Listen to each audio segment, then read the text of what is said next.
Thanks for tuning in to the Real Women Chronicles podcast. I am your international certified life coach, Tiadra Taylor.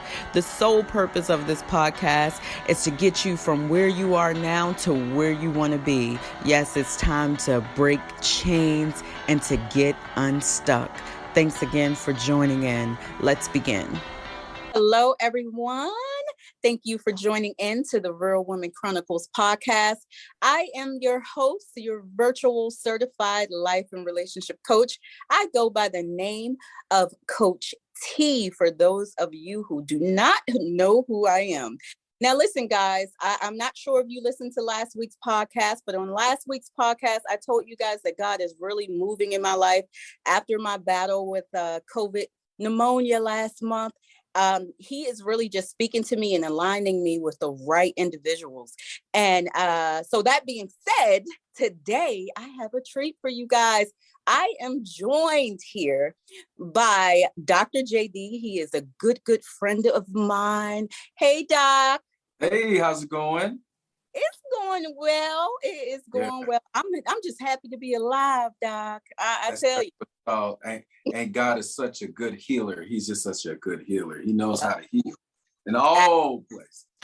Absolutely. Yeah. So for those of my listeners out there who are not familiar with who you are, I know some of them may be, but for those of them who are not familiar with Dr. JD, just give us a little spill, who you are, what you do. Yes. So my name is Dr. JD McDonald. And I am a pastor of Aspire Generations Ministries, and also I'm a doctor. My ultimate goal is to help people, and I'm grateful to. First of all, I want to say I'm grateful. I'm honored to be on here with you, Coach T. Such a phenomenal and amazing woman that leads and guides and help people all over this world. And I'm just so grateful that we're here to just be able to pour into the listeners that's out there, that they'll be able to share this and help someone in this moment. Absolutely. So, and I'm from Austin, Texas. So if y'all want to know, in the Texas area. The building. Texas in the building. Hey. Hey. Well, once again, thank you for joining again. Thank you for being such a great friend to me. For those of you who do not know, Dr. JD really prayed for me when I was in the ICU last month. He was really a knight in shining armor in the name of Jesus. Okay, he came through. He prayed for his friend. And when I say a genuine good guy you are, I'm really just honored and humbled to have you on the podcast. And that being said, he and I have discussed and prayed on the topic for this week. And we're going to talk on the topic of breaking free from toxic relationships. Now, I want you guys to understand this. When we're talking about breaking free from a toxic relationship, we're talking about tearing down strongholds, guys. We're talking about breaking demonic soul ties and these trauma bonds that we form with people. And I know Dr. JD and I can both attest to the fact that these are strong. Okay, these are sometimes, they're not only physical battles, but they oftentimes are spiritual battles. And so that's the topic that we want to talk about today. And I kind of want to just freely talk about how you can really detach yourself from constantly getting in these toxic relationships and things of that nature. So let me ask you, Doc, I call him Doc, guys. Let me ask you this. What type of people do you feel are often drawn to toxic relationships? Just from experiences of understanding, I think a lot of people are drawn to toxic relationships. Something that you said before, I remember, I want to just bring that up. You said a codependent, right? So One of those things that I think about is that codependent, that person that has a good heart, that wants to be loved, that wants to cherish, that wants to feel something, and then they go out and search for that mate or that person that they believe that will be able to partner with, that be able to believe that will grow with.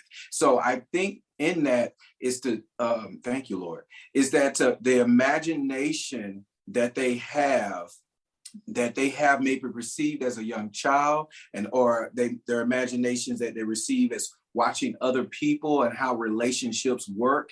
I think those things that draw, because there's a desire in you that wants the best of something. And sometimes we find ourselves catching along with the I don't want to go too far in it, but we catch along with these people that don't have the same value or have the same idea of what they actually want. Wow, wow, wow. I couldn't have explained it better. Yeah, you know what? It's like you said, I totally agree with every single thing that you said. I feel as though it is an issue of codependency. And like you said, we often, all of us, we yearn for the things that we want. And sometimes we create a fantasy in these toxic relationships and we ignore the reality. And like Dr. JD said, the way that we were reared, it plays an enormous part. You know, sometimes toxic becomes normal. Okay. I personally, the type of relationships that I've seen, you know, looking back on those relationships that I used to idolize as an adolescent, I'm like, oh yeah, these relationships were quite toxic in nature. So I agree with you. Now, let me ask you this. When we're talking about the type of person, now, here's the thing. There's always something inside of us that draws us to this toxic individual. Anybody who had a repetitive background of dating toxic individuals, attracting themselves to toxic friends, something in them that's drawing them to this person. And I know we're talking about the type of people, but what do you think truly draws us to people who don't treat us right? I think a part of that, there's a root that's inside of you. Okay. Inside of you, that seed that's been put inside of you, that maybe when you're growing up, you may have some toxic situations. So sometimes we'll see the familiar spirit. We'll see the familiar things that we have been through. So you ever notice some people find themselves being with someone with a different face, but they're being treated the same way. So they find themselves going inside of a relationship that they dealing with someone. This just popped in my heart. That one of the things that really got me, the Bible speaks about this. It says, God didn't create the spirit of fear, but power, love, and a sound mind. And sometimes we thinking that sound mind means chaos. Hello. Preach now. Because sometimes chaos becomes normality to someone. Wow. So if dad was always drunk, that becomes normality. If so and so is always high, this become normality. If someone get used to call themselves out the profanity words like bees, like some women call each other bees and stuff like that, it becomes this thing, and it creates this whirlwind of chaos, different types of things, instead of having this normality, knowing that all I have to do is treat you right. All I have to do is respect you. And respect goes a long way. So understanding that, you can be developed in that way.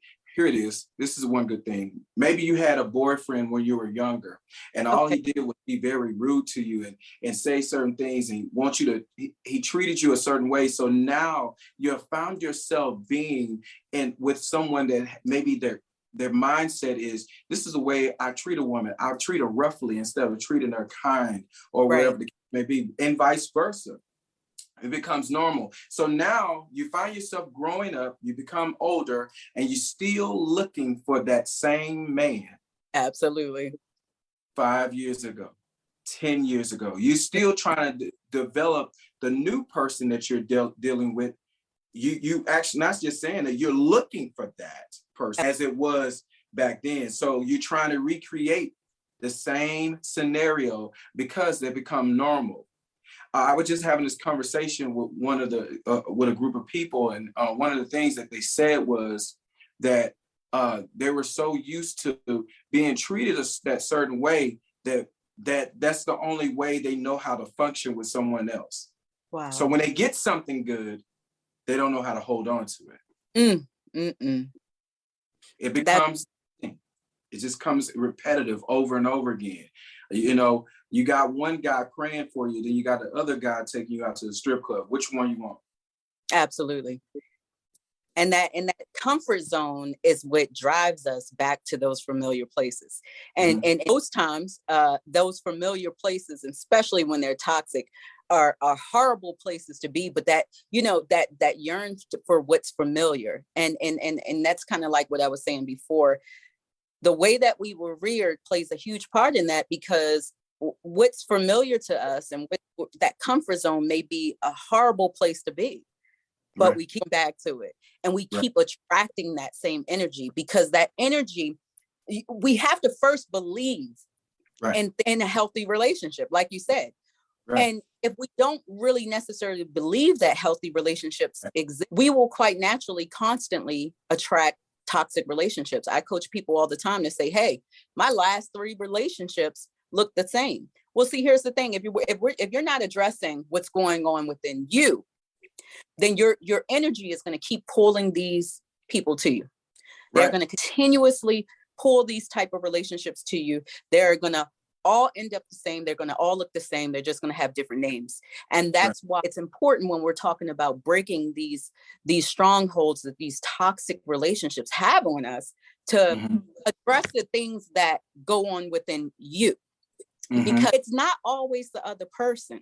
Sometimes God is making you repeat these lessons because he is actually trying to teach you. And you continuously keep going back and into that boiling water, because you haven't learned what it is to learn, that he's trying to teach you about yourself, about who knows, teaching you how to have boundaries, teaching you most of all how to love yourself. Because I'm sure that you can touch and agree with me that 99.9% of the time, if you're enduring a toxic relationship, there's an issue with self-love there.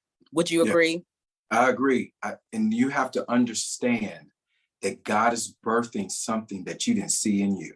Hello. God is birthing the new person that's in you. And once you figure out that God is birthing a new person that's in you, those things that you used to tolerate, you won't tolerate no more. Hello. You start developing these things. Well, I can't.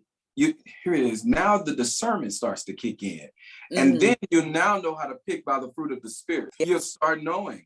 You start knowing, like, look, I'm attracting something because maybe my imagination, here it is. The truth, you need to speak truth to your life. Once you start speaking truth to your life, I'm not talking about water it down. I'm not talking about creating this false perception. You have to treat people as, oh my goodness, you have to treat people as who they are. Okay. You can't, what I mean is you have to understand and discern that's who that is. Right. If a duck quacks, if it quacks and it quacks again, that's a duck. That's right. All right. Now, you ended up in this toxic relationship because sometimes we talk about the narcissist, and this Jezebel spirit does this. It's too like it's like a dual or triple personality person. There's one person because of the traumatic situations that everybody goes something traumatic. Those traumatic situations could draw you in. The first thing is love bombing, right? We talk about that. We talk about it's to drag you in. And then once you get in it, the strong man shows up. Right. And that's what we talk about, stronghold. The one that's sitting there being dominant, wants to tear you down. Now you're in this catastrophic chaos because the house is chaotic. There's no order. No. So you have these here it is, these beings that you're battling with. Not only that you're dealing with the person, but you're dealing with the demonic entity that they're dealing with inside of them. Absolutely. So you have to understand that when that starts drawing you in, guess what happens to you? You start losing confidence. Right. You start losing self-worth, and you start losing certain things that you're dealing with that you're going to be dealing with in your life. And you're like, why does it feel like I'm drowning? Absolutely. Because you become in this deep place. So now you understand, like when you're walking into something, you got to ask yourself, God, I need time to really evaluate this person. Absolutely. Because